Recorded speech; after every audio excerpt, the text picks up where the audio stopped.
Who save WWE? भाई साहब, WWE company को किसने बचाया था? आपको याद होगा, एक वक्त तो नहीं यार, वैसे तो बतेरे ही वक्त हुए हैं, मैं आपको क्या बताऊं। और हर जगह पर जो है WWE कंपनी को घेरा गया है। WWE कंपनी हमेशा से ही प्रॉब्लम में रही है, और अब चाहे वो प्रॉब्लम कम हो, लेकिन पहले के मुकाबले वो प्रॉब्लम बहुत कम है। बिकॉज अगर आप बात करें 1990 की, 1995 की, 2000 की, 2005 से पहले की, सो भाई साहब WWE कंपनी के लाले पड़ गए थे। आपको सही बताऊं मैं, WWE कंपनी की टिकटें सोल्ड आउट नहीं हो रही थी, WWE कंपनी के शोज खत्म हो रहे थे। मैं आपको सही कहूँ, 1997, जी हाँ आपको याद होगा अगर, बिकॉज उस समय मैं भी WWE कंपनी नहीं देखता था, उस समय तो भाई हम पैदा ही हुए थे।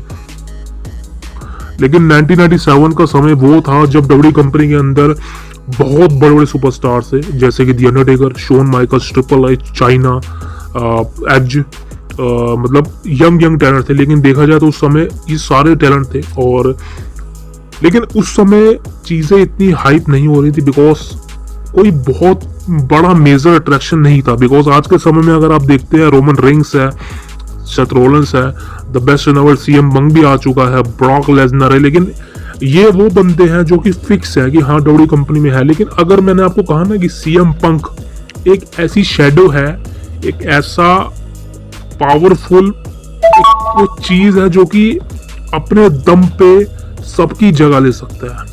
CM पंक वो सुपरस्टार है WWE कंपनी का जो कि अपने दम पे पूरी कंपनी को रन कर सकता है, अपने दम पे टिकट सोल्ड आउट करवा सकता है, अपने दम पे पूरी स्टेडियम अरीनास को फुल करवा सकता है, कैपेसिटी को बढ़ा सकता है। मैंने आपको कहा था CM पंक के बारे में, CM पंक वो बंदा है। मैं मानता हूँ कि CM पंक का रिटर्न जब से सर्वाइवर सीरीज के बाद से हुआ है, वो चीज़ें कहीं ना कहीं देखने को नहीं मिली हैं CM पंक की।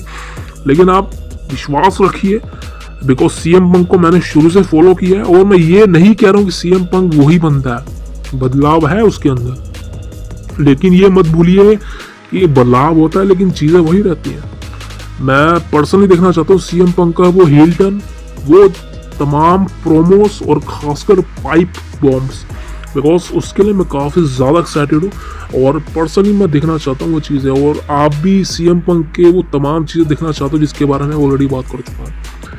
लेकिन अब बात करें भाई साहब उस समय की चीज़ें, 1997 में क्या होता दोस्तों, WWE कंपनी बहुत बड़े तगड़े रिस्क में थी। बिकॉज टिकट सोल्ड आउट की बात करें, टीवी में व्यूअरशिप की बात करें, उस समय इतना चक्कर नहीं होता था। लेकिन पर्सनली देखा जाए तो हर कंपनी चाहती है कि हम प्रॉफिट बनाएं, हर कंपनी चाहती है कि हम फ्यूचर में इंडेवर्स को क्रिएट करें।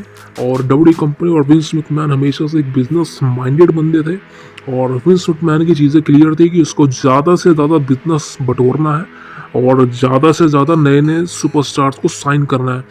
तब एंट्री होती है एक ऐसे बंदे की जिसने WWE कंपनी को बचाया, जिसने WWE कंपनी को आगे 10 सालों के लिए एक ऐसी पोजीशन दिलवा दी जो कि और किसी कंपनी के लिए करना मुश्किल था। बिकॉज अगर उस समय की बात करें तो WWE कंपनी के पास ज़्यादा कंपटीशन नहीं थे, बिकॉज WCW को WWE कंपनी ने खरीद लिया था, ECW को भी WWE कंपनी ने खरीद लिया था। एंड उसके बाद करें TNA कंपनी, उस समय TNA कंपनी अच्छी थी लेकिन टक्कर देने के मामले में तो मुश्किल थी, और कोई कंपनी नहीं थी ज़्यादा। NJPW थी लेकिन वो इतनी पॉपुलर नहीं थी। सो WWE कंपनी के लिए ज़्यादा कंपटीशन नहीं था। जिस तरह से आप आज के समय में देखते हो, AEW कंपनी एक तरह से कंपटीशन बनी हुई है, लेकिन वो रियल कंपटीशन नहीं कह सकते उसको, जो उस समय WCW कंपनी ने किया था। वैसा कंपटीशन तो मुझे नहीं लगता कि AEW कंपनी कभी भी दे पाएगी जितना WCW कंपनी ने WWE को दिया, अनफॉर्चुनेटली नहीं। लेकिन हाँ, उस समय कंपटीशन WWE कंपनी के लिए ज़्यादा नहीं था। लेकिन प्रॉब्लम ये थी कि WWE कंपनी क्या करे जिससे उनकी शोज फुल हो। मैं बात कर रहा हूँ 1997 की, समझ रहे हो। 1997 में एक ऐसा सुपरस्टार आता है जो आते सारी एक ऐसी अचीवमेंट हासिल कर लेता है जो कि किसी के लिए इम्पॉसिबल थी, सबके लिए इम्पॉसिबल थी। और बंदा कौन है, आप मेरी बातों से समझ गए होंगे, वो है स्टोन कोल्ड स्टीव ऑस्टिन। ये वो बंदा है जिसने WWE कंपनी को बचाया था। ये वो बंदा है जिसने उस समय WWE कंपनी की मदद करी थी जब इनका ख़त्म होना तय था। बिकॉज आपको बताऊँ उस समय कंट्रोवर्सीज बहुत होती, कोई स्टेरॉइड को लेके, कोई बॉडी बिल्डिंग को लेके, कोई स्टोरी लाइन्स को लेके, कोई स्कैंडल्स को लेके। बिकॉज उस समय चीज़ें होती थी, समझ रहे हो आप। उस समय ज़्यादा लीगल चीज़ें नहीं होती WWE कंपनी के अंदर। आपको याद होगा PG एरा नहीं थी, एक ऐसी रूथलेस एटीट्यूड एरा थी। अब ऐसा उसके बारे में क्या बात करूँ, आपको पता ही होगा यार। सो स्टोन कोल्ड स्टीव ऑस्टिन वो बंदा था जिसने डब्ल्यूडब्ल्यूई कंपनी को उस समय सेव किया था। और आप समझ सकते हो यार स्टोन कोल्ड को ग्रेटेस्ट ऑफ ऑल टाइम क्यों कहा जाता है। स्टोन कोल्ड के वो प्रोमोस, उसकी आवाज़, उसका किंग ऑफ द रिंग में वो 316 वाला जो एक प्रोमो था, वो सारी बवाल लेवल है भाई साहब, वो बवाल लेवल है।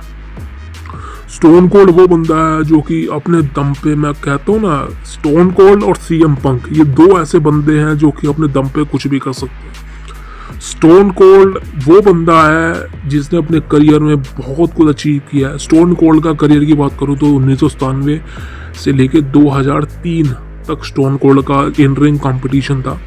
2003 में स्टोन कोल्ड को नेक इंजरी हो गई थी बिकॉज रेसलमेनिया में मैच हुआ था रॉक के अगेंस्ट, जिसको वो हार गए थे। उसके बाद उनको नेक इंजरी हो गई थी। उसके बाद स्टोन कोल्ड कंटिन्यू थे डब्ल्यूडब्ल्यूई कंपनी के अंदर, लेकिन एक्शन नहीं थे, रिंग में कम्पीट नहीं करते थे। लेकिन देखा जाए तो भाई साहब स्टोन कोल्ड एक तरह से वो बंदा था डब्ल्यूडब्ल्यूई कंपनी का जिसने डब्ल्यूडब्ल्यूई कंपनी को लाइबिलिटीज़ के मामले में, पैसों के मामले में और एडवर्टाइजमेंट के मामले में बहुत प्रॉफिट कमा के दिया था। और उसने सही कहूँ तो डब्ल्यूडब्ल्यूई कंपनी को बचाया था। He I think Stone Cold see wasn't save WWE that time. ये बात सब मानते हैं, अंडरटेकर मानता है, रिक फ्लेयर मानता है, हल्क होगन तक मानता है, सब मानते हैं।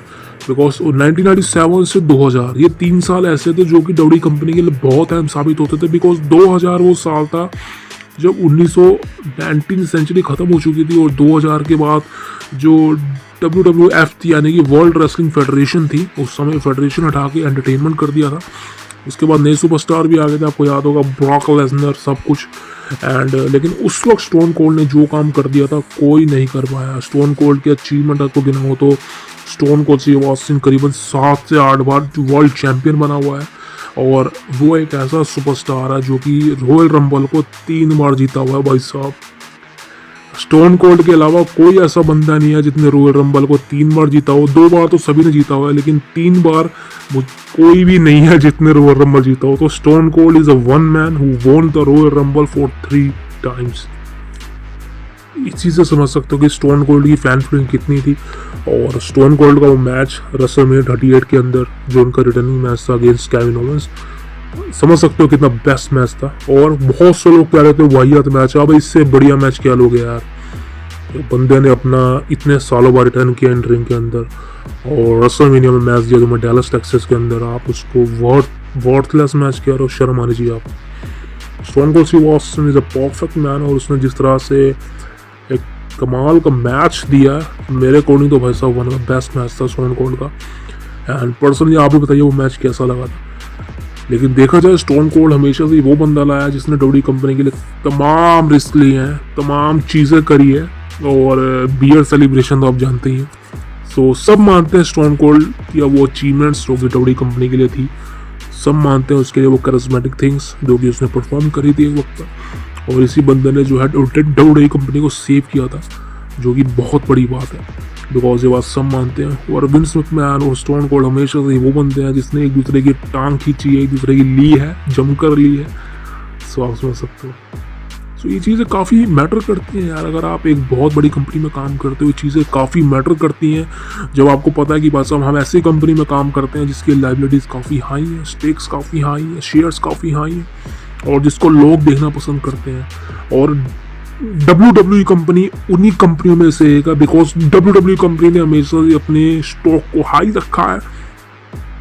बिकॉज आज के समय में WWE कंपनी के पास वो तमाम चीज़ें हैं जिससे वो आगे जाके एक कामयाब कंपनी बन सकती है। वैसे तो वो कामयाब है ही है, लेकिन कंपटीशन इतना ना हो, ख़त्म ही कर दिया जाए। समझ सकते हो, आज धीरे धीरे चीटियाँ आती रहती हैं। जैसे कि AEW कंपनी चीटी बनकर आ रही है, कुछ कर नहीं पाएगी, लेकिन हाँ काफ़ी चीज़ें कम है। और अगर आप मानते हो कि स्टोन कोल्ड स्टीव ऑस्टिन 2010 तक रहता तो क्या बात होती भाई साहब, मज़ा आ जाता। लेकिन हाँ, स्टोन कोल्ड एक वो बंदा है जिसने एक ऐसे वक्त पर कंपनी को सेव किया था जहाँ पर सभी के पैर काँप गए थे। बिकॉज अगर आप आज भी स्टोन कोल्ड को प्रोमोस देखते हो, उसके प्रोमोस देखते हो, उसके एक्शंस देखते हो, कोई नहीं उसके जैसा भाई, अनफॉर्चुनेटली कोई नहीं है। सो दोस्तों, उम्मीद है आपको वीडियो पसंद आई होगी, तो प्लीज़ सब्सक्राइब करना मत भूलिएगा the cult of wrestling for the latest news about WWE। जय माता दी, जय श्री कृष्ण। मिलते हैं आपसे कल। जय हो।